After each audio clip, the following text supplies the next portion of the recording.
جاء إلى مهرجان سماع من الأقصر بجلباب جميل، لابس كده حاجة جميلة، وقال لي أنا أشارك لوحدي بتلقائي بالفطرة، مش عاوز آلات، لا أنا هخش كده زي ما بعمل في هناك في الأقصر في الموالد جنب المعابد بقول.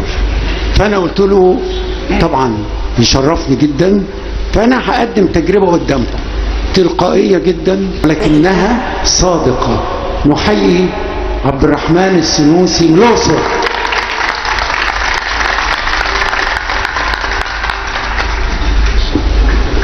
النبي غالي، النبي غالي، النبي غالي ومقامه عالي.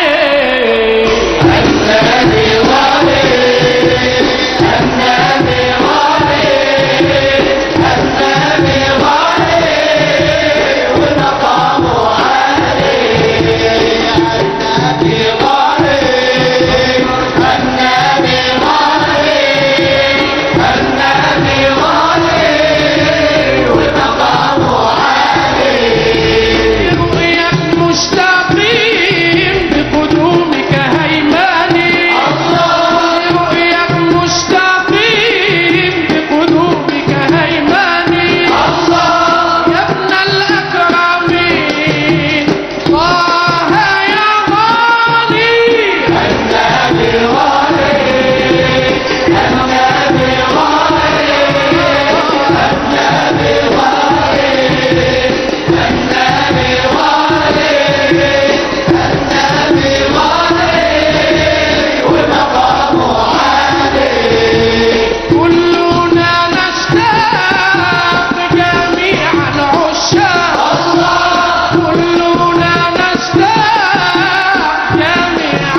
خلي بالكوا ده على الهوا، الورشة على الهوا. تعالى هنا، انت رايح فين؟ دي مصر. ده بقى يعني الحضارات المصرية، الأقصر، المعابد، القبطي، الإسلامي. نحييه عبد الرحمن السنوسي، وأنا اتفقت معاه هنعمل مدرسة سماع في مهرجان سماع على نفس هذا اللون الجميل. شكرا جزيلا.